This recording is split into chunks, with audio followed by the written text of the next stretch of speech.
So, in the new year, Team Affinity is a hot commodity. It's one of the first things you should be doing in MLB 24. And I've got a great way to get it done extremely fast. This is way quicker than Team Affinity in MLB The Show 23. Leave a like down below, subscribe to the channel, let's get it going. So, the structure of Team Affinity is basically identical to last year. At least on paper. You see right now, we're already over 50% on the National League East. And we're slowly making progress. 22 on the AL East, couple percentage points everywhere else. Make sure to look forward. We're going to rank every Team Affinity card in MLB 24. Video should be coming tomorrow. But as you see, we're already 100,000, over 100K TA points deep. And I really didn't have to do that much for it. And right now, it's going to be way quicker now that I've gotten a couple of cards. I'll tell you why. But first and foremost, I want to say, I don't think Showdown is really the best thing to do for Team Affinity. They did change this year. It's different. You can repeat Showdowns like you could back in the day. But I don't think it's a change for the best, which sounds weird. But you see, one exchange voucher is going to net you just 2,800 Team Affinity points, which is not a whole lot considering how Showdown is structured this year. You see, 2,800 per one, 3 of them gets you 8,400, and then 10 gets you 28,000. So you don't get any bonus for putting in a bunch at once.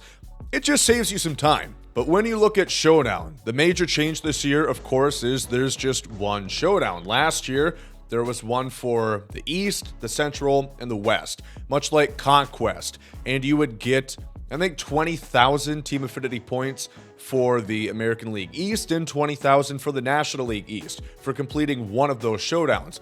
Granted, it was a longer path than this current Showdown, but you're still playing, this is 3, 4, 5, 6, 7, 8 strings, and you only get 4 vouchers.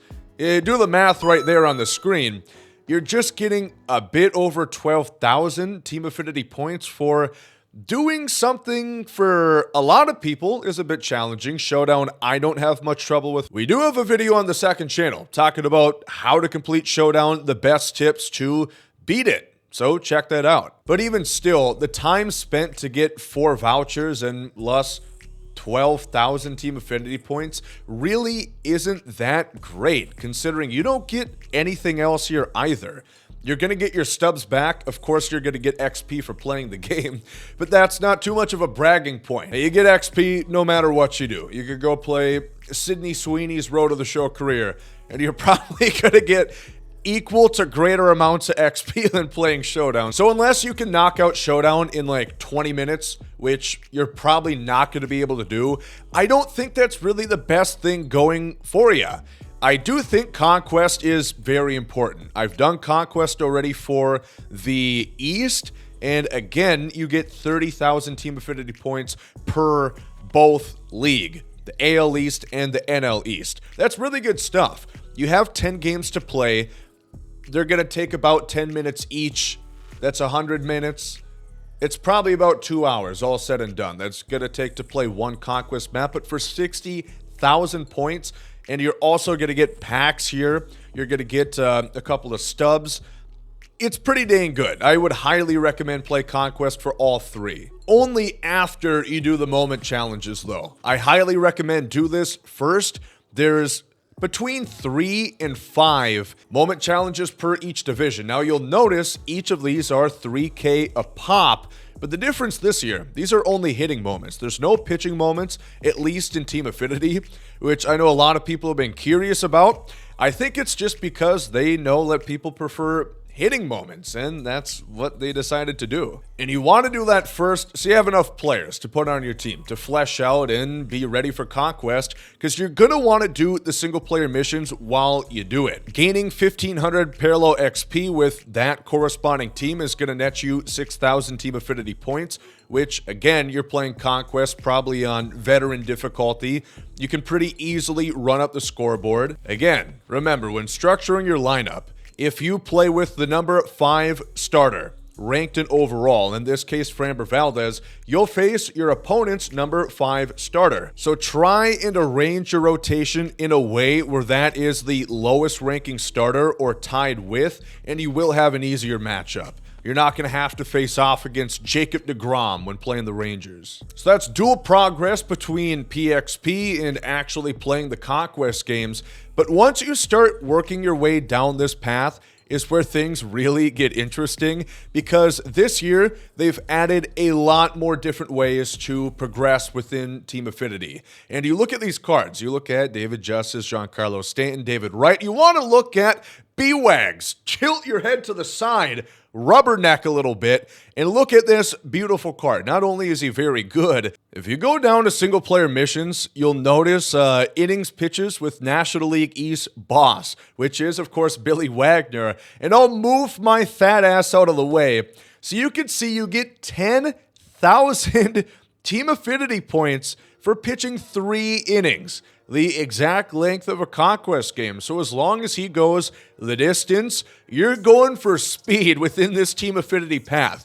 10,000 points, and let's say a Conquest game takes you, what, 10 to 15 minutes? You are going to knock out this entire program way quicker than you could have ever dreamed last year. Even if you would prefer one of the hitters, pitchers are far quicker to earn parallel XP with, because it's going to lead to you getting the batters quicker. It's paradoxical, but it makes sense. So I would highly recommend that you pick those pitchers earlier in the path, and that is the same for a lot of these divisions. I know the AL West has Raisel Iglesias for the Angels. Again, you're looking at a pitcher. Jose Leclerc would be just the same. Of course, relievers will run out of stamina quicker than a starting pitcher, which is the case for all of those 3. B-Wags, Raisel, and Jose Leclerc that we listed. But if you're playing on a low enough difficulty, it shouldn't really be an issue. They're not going to bash you around too bad. And that is going to shoot you up progress-wise on the Team Affinity path extremely quick with those repeatable boss missions. On top of it, you've got multiplayer missions as well. Those are still there. You've got single-player missions too, which this is 30 hits with AL West players. I would say for this 10,000 point progress, it's realistic you could get this in 3 Conquest games. I know a lot of the times we talk about prioritizing efficiency when winning Conquest games opposed to getting stats, but this year I think that might be changed. I think you want to try hard and sweat your ass off against the CPU. And then you're going to get fun stuff like this. The Millionaire Pack, which, let's be real, you're probably going to get this. But, you know, where there's delusion, there is hope. So you never know. But again, the pitchers, I would highly recommend taking them first. Some divisions like the AL East, they don't have any pitchers. So this one will take more time in order to get it done. In this case, their single player mission is total bases at 20, which you just are not going to get that even if you had 3 at-bats in a Conquest game with Gary Sanchez and you hit a home run every single time. That's 12 total bases. It's unlikely that you're going to get this done with 1 player in 1 game. But once again, once you start working down this path, it's going to get easier when you have multiple players to earn that progress with. And once you start getting a lot of these Team Affinity cards, of course, you're not only going to flesh out your team and have a far better lineup so you can actually win some damn games, but also collections. You know, that's the name of the game, just like last year. Season 1 collections, they ask for a lot. 280 is going to net you your first choice pack of Willie Mays, Satchel, and George Brett.